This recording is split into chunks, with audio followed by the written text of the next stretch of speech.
కాబోతున్నాయి. మా ముఖ్యమంత్రి గారు చెప్పిన విధంగా అమరావతి సెల్ఫ్ సస్టైనబుల్ ప్రాజెక్ట్ అని నిరూపితమైనది. తనకు తానే ఆర్థిక వనరులు రూపొందించుకునే ప్రాజెక్ట్ అమరావతి. అది నిజమైన కళ్ల ముందు కనబడుతోంది. ప్రపంచ బ్యాంక్, ఆసియా అభివృద్ధి బ్యాంక్ మరియు హడ్కో వంటి ఆర్థిక సంస్థల సహకారంతో కేంద్ర ప్రభుత్వం ద్వారా అమరావతికి నిధులు సమకూర్చే ఏర్పాటును మా ప్రభుత్వం చేసింది. దీంతో రాష్ట్ర బడ్జెట్ సహాయం లేకుండానే స్వయ పెట్టుబడి వనరులు కలిగిన రాజధాని నగర ప్రాజెక్టుగా అమరావతి మారింది. మా ప్రభుత్వం మున్సిపాలిటీల పరిధిలో చెత్త సేకరణకు వేసిన చెత్త పన్నును రద్దు చేసింది. చెత్త పన్ను ప్రస్తావన వచ్చిన నేపథ్యంలో ఓ విషయాన్ని సభ దృష్టికి తీసుకురావాలని రాదలిచాను అధ్యక్ష. మీరు నాడు ప్రతిపక్షంలో ఒక మాట అన్నారు.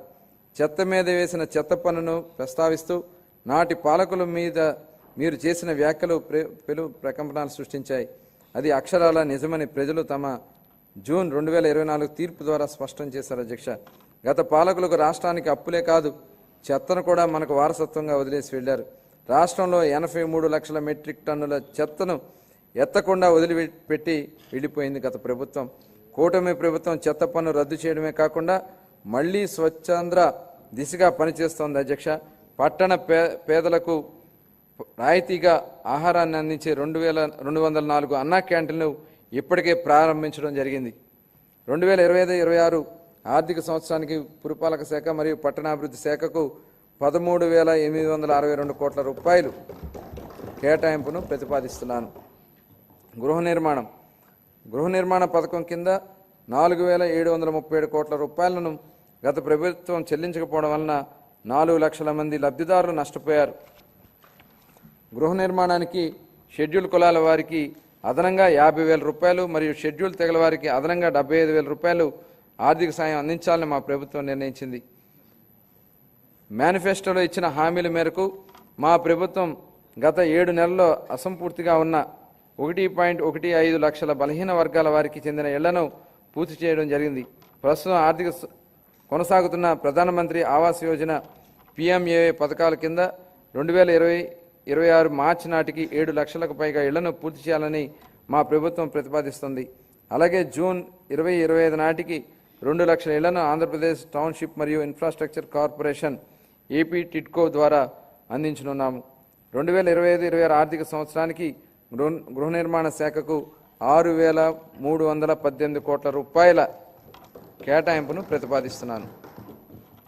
జలవనరులు కరువు రహిత ఆంధ్రప్రదేశ్ దిశగా ఈ భూమిపై ఏదైనా అద్భుతం ఉందంటే అది నీరే. Loren Eiseley, American anthropologist. ఈ మాట నీటి ప్రాధాన్యతను వివరిస్తోంది అధ్యక్ష. సాగునీటి రంగాన్ని గత ప్రభుత్వం పూర్తిగా నిర్లక్ష్యం చేసింది. ఈ రంగాన్ని విధ్వంసం చేసింది. నీటి కోసం ఎదురు చూసే రాయలసీమ, ఉత్తరాంధ్ర రైతులను నట్టేట ముంచింది.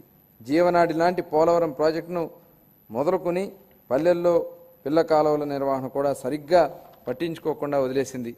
నిర్లక్ష్యం వలన గత ప్రభుత్వ హయాంలో కొట్టుకుపోయిన డ్యాములను చూశాం. వాటి వైపు కన్నెత్తి చూడని పాలకుడిని చూశాం. మరోవైపు తుంగభద్ర డ్యాములో గేట్లు కొట్టుకుపోతే తెల్లారక ముందే పొరుగు రాష్ట్రానికి పరుగులు పెట్టించిన నేటి పాలకుడిని చూస్తున్నాం. ఇది మాకున్నటువంటి చిత్తశుద్ధి.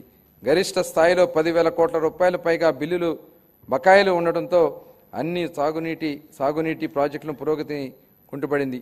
తమ కక్ష సాధింపు రాజకీయాల్లో భాగంగా గత ప్రభుత్వం దీర్ఘకాలంగా నిలిపివేసిన నీరు చెట్టు బిల్లులను సైతం ఇందులో ఉన్నాయి. 4,600 కోట్ల రూపాయల బకాయిలను చెల్లించి మా ప్రభుత్వం నిలిచిపోయిన ప్రాజెక్టులను పునరుద్ధరించింది. మిగిలిన బిల్లులను కూడా త్వరలోనే చెల్లించనున్నాము. పోలవరం ప్రాజెక్టు ప్రస్తుతం మరియు భావితరాల ప్రజల జీవితాలను మెరుగుపరుస్తుందని, అలాగే రాయలసీమ ప్రాంతం మరియు ఉత్తర కోస్తా జిల్లాల భవిష్యత్తును మారుస్తుందని మా ప్రభుత్వం బలంగా విశ్వసిస్తోంది. భవిష్యత్తును తీర్చిదిద్ది వ్యవసాయ పరిరక్షించి మన రాష్ట్రాన్ని నీటి భద్రత గల కరువు రహిత రాష్ట్రంగా మార్చే శక్తి ఈ ప్రాజెక్టులకు ఉంది. మా ప్రభుత్వం ఈ ప్రాజెక్టు మొదటి దశగా కేంద్ర ప్రభుత్వం నుండి 12,157 కోట్ల రూపాయలను పొందగలిగింది. ఇప్పటి వరకు 73% పురోగతిని సాధించిన ఈ ప్రాజెక్టు 2027 నాటికి పూర్తి కానుంది. గోదావరి జలాలు ఏటా దాదాపు 2,000 TMCలు సముద్రం పాలవుతున్న పరిస్థితి ఒకవైపు, నీరు లేక ఎడారిగా మారుతున్న రాయలసీమ ప్రాంతాలను మరోవైపు వృధా అవుతున్న నీటిని సద్వినియోగం చేసుకుంటూ ఆంధ్రప్రదేశ్ను కరువు రహిత రాష్ట్రంగా మారుస్తూ రైతుల జీవితాలలో వెలుగు నింపే దిశగా బృహత్తరమైన పోలవరం బనకచెర్ల నదుల అనుసంధాన ప్రాజెక్టుకు మన గౌరవ ముఖ్యమంత్రి గారు శ్రీకారం చుట్టారు. దీనికోసం ప్రణాళికను రూపొందించే ప్రక్రియ ప్రారంభమైంది. ఈ బృహత్తరమైన ప్రాజెక్టుకు అవసరమైన వేల కోట్ల రూపాయలను సమకూర్చుకోవడానికి ఉన్న అన్ని అవకాశాలను గౌరవ ముఖ్యమంత్రి గారు అన్వేషిస్తున్నారు. దీంట్లో భాగంగా గోదావరి నది నుండి 200 టీఎంసీల వరద నీటి